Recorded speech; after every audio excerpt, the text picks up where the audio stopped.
जय शनिदेव। शनि की दशा के नकारात्मक फल को दूर करने के लिए अथवा उनकी वक्र दृष्टि से बचने के लिए यह व्रत किया जाता है। शनि स्तोत्र का पाठ भी विशेष लाभदायक सिद्ध होता है।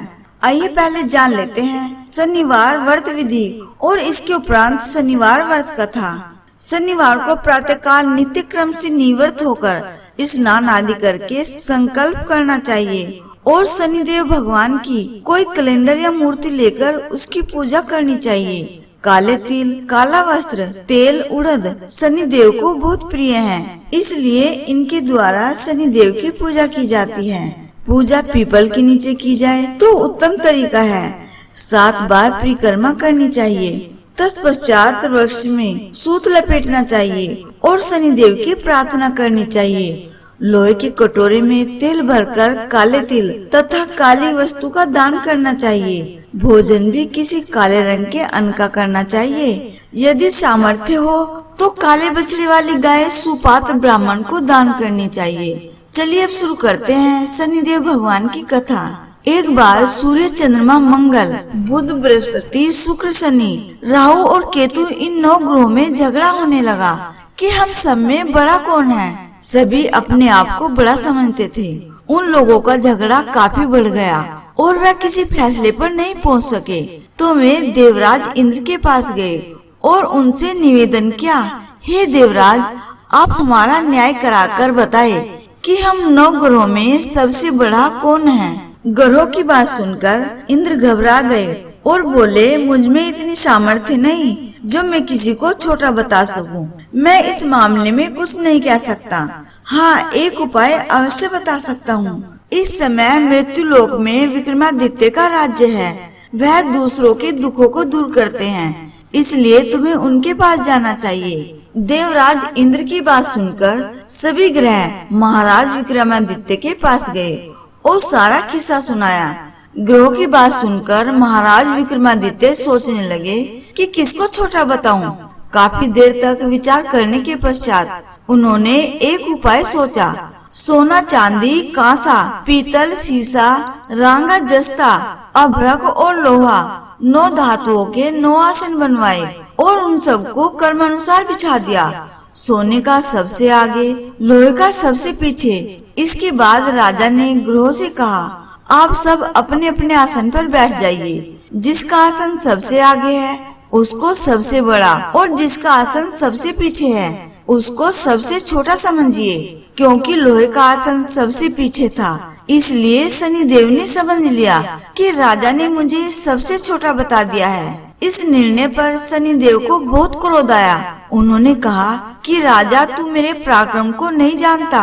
सूर्य एक राशि पर 1 महीना, चंद्रमा 2.25 दिन, मंगल 1.5 महीना, बृहस्पति 13 महीने, बुध और शुक्र 1 महीने विचरण करते हैं, परंतु मैं एक राशि पर 2.5 अथवा 7.5 साल तक रह सकता हूँ। जब श्री रामचंद्र जी पर 7.5 आई तो उनको वनवास हो गया और रावण पर आई तो भगवान श्री रामचंद्र जी और लक्ष्मण जी ने सेना लेकर लंका पर चढ़ाई कर दी और रावण के पूरे कुल का नाश कर दिया। इसलिए राजा, अब तू भी तनिक सावधान रहना। शनिदेव की बात सुनकर राजा विक्रमादित्य बोले, जो कुछ मेरे भाग्य में लिखा होगा सब देखा जाएगा। इसके पश्चात अन्य ग्रह तो बड़ी प्रसन्नता के साथ और शनिदेव क्रोध में भरकर विक्रमादित्य के दरबार से उठकर सभी अपने अपने स्थान को रवाना हो गए। कुछ समय के पश्चात राजा विक्रमादित्य पर 7.5 की दशा आई तो शनिदेव व्यापारी का रूप धारण करके अनेक तरह से सुंदर घोड़ों के साथ महाराजा विक्रमादित्य की राजधानी में पहुँचे। राजा ने व्यापारी के पास आकर उन घोड़ों को देखा और उनमें से एक सुंदर घोड़ा पसंद किया और सवारी के लिए उस घोड़े की पीठ पर बैठ गया। बस राजा के घोड़े की पीठ पर बैठने की देरी थी कि वह हवा हो गया और एक जंगल में राजा को गिराकर अदृश्य हो गया। अब राजा जंगल में मारा मारा फिरने लगा। भूख और प्यास ने भी उसे बहुत सताया।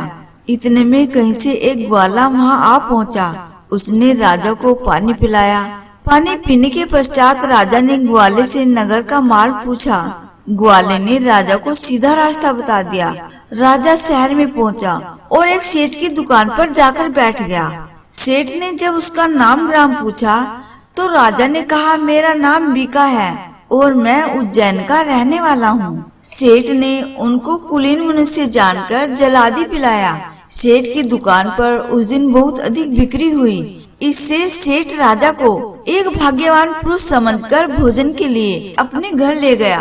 भोजन करते समय राजा ने देखा कि एक सोने का हार खूंटी के साथ लटक रहा है और खूंटी हार को निगल रही है। भोजन के बाद आवश्यकता पड़ने पर सेठ को हार कहीं पर न मिला तो सबने यही कहा कि हो न हो हार अवश्य बीका ने ही चुराया है। इस पर 5-7 आदमी विक्रमादित्य को पकड़कर कोतवाल के पास ले गए और कोतवाल ने उनको राजा के सामने उपस्थित कर दिया और कहा, महाराज, यूँ तो आदमी भला प्रतीत होता है और चोर मालूम नहीं होता, लेकिन सेठ का कहना है कि चोरी इसी ने ही की है, क्योंकि उसके घर में इसके अलावा बाहर का कोई आदमी नहीं आया। इस पर राजा ने आज्ञा दी कि इस बीका के हाथ पैर काटकर चौरंगी किया जाए। राजा की आज्ञा का तुरंत पालन किया गया और महाराज विक्रमादित्य के हाथ पैर काट दिए गए। इसके पश्चात राजा की यह दशा हो गई कि किसी ने पानी उसके मुख में डाल दिया तो पी लिया, यदि रोटी का टुकड़ा मुख में डाल दिया तो खा लिया।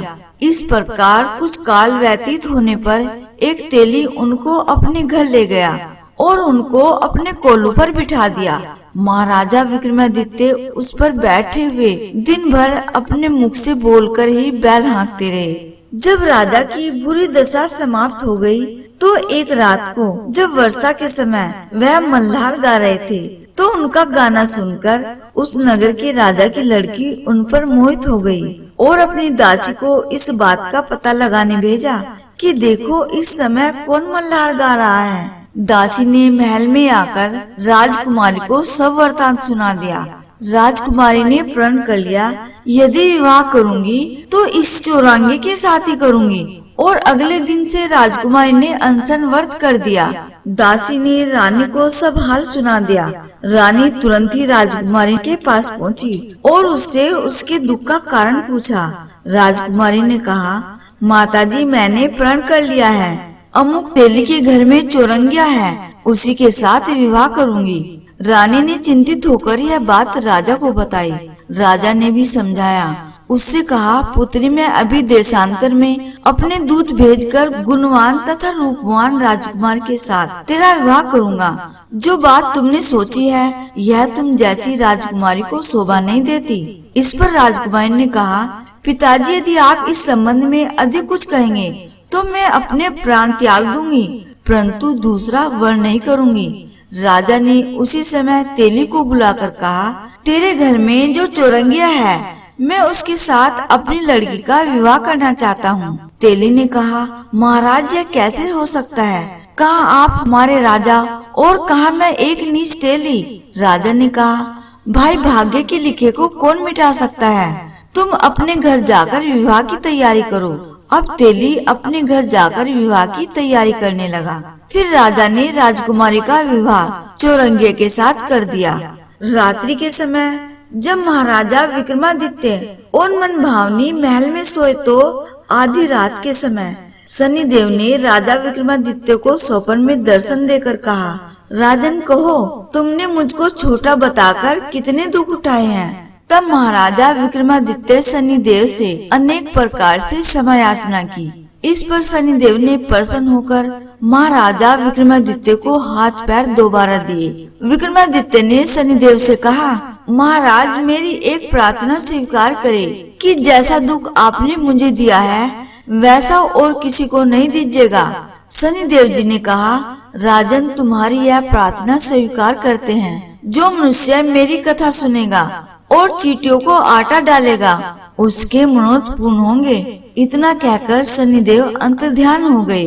प्रातः काल जब राजकुमारी मन भावनी की आंखें खुली और महाराजा विक्रमादित्य के हाथ पैर देखे तो आश्चर्यचकित रह गई। उसको चकित देखकर राजा ने अपना समस्त वृतांत सुनाया और यह भी बताया कि मैं विक्रमादित्य हूँ। नगर भर में प्रसन्नता की लहर दौड़ गई। जब सेठ ने यह खबर सुनी तो दौड़ता हुआ आया और विक्रमादित्य के चरणों में गिर पड़ा, क्षमा मांगने लगा कि मैंने आप पर चोरी का झूठा दोष लगाया, अतः आप अब जो आपका जी चाहे मुझे दंड दीजिए। राजा विक्रमादित्य ने कहा, सेठ मुझ पर शनिदेव का कोप था, इसमें आपका कोई कसूर नहीं है। सेठ ने कहा, परंतु मुझको तभी शांति होगी जब आप मेरे घर चलकर प्रीति पूर्वक भोजन करेंगे। सेठ महाराजा विक्रमादित्य को अपने घर ले गया और बहुत ही बढ़िया तथा स्वादिष्ट भोजन सामने रखा। जब महाराजा विक्रमादित्य भोजन कर रहे थे तो उन्होंने एक आश्चर्यजनक बात देखी और सबको दिखाई। जो खूंटी पहले हार निगल गई थी, अब वह उगल रही थी। महाराजा विक्रमादित्य ने कहा, जब मुझ पर शनि की दशा आई थी तब खूंटी ने हार निगल लिया और अब शनिदेव की दशा समाप्त हो गई तो खूंटी ने हार उगल दिया है। जब भोजन समाप्त हो गया तो सेठ ने हाथ जोड़कर कहा, मेरे यहाँ एक कन्या है, उससे आप विवाह करें। इसके बाद सेठ ने अपनी कन्या का विवाह विक्रमादित्य के साथ कर दिया और बहुत सा दान दहेज आदि दिया। इस प्रकार कुछ दिनों तक वहाँ निवास करने के पश्चात विक्रमादित्य ने शहर के राजा से कहा कि अब मेरी उज्जैन जाने की इच्छा है। फिर कुछ दिन के बाद विदा लेकर राजकुमारी मनभावनी और सेठ की कन्या श्री कंवरी तथा दोनों जगह के दान दहेज में प्राप्त अनेक दास दासी रथ और पालकियों सहित विक्रमादित्य उज्जैन की तरफ चले। जब शहर के निकट पहुँचे और प्रवासियों ने राजा के आने का समाचार सुना तो समस्त उज्जैन की प्रजा आगवानी के लिए आई। तब बड़ी प्रसन्नता से राजा अपने महल में पधारे। सारे शहर में बहुत बड़ा महोत्सव मनाया गया और रात्रि को दीपमाला की गई।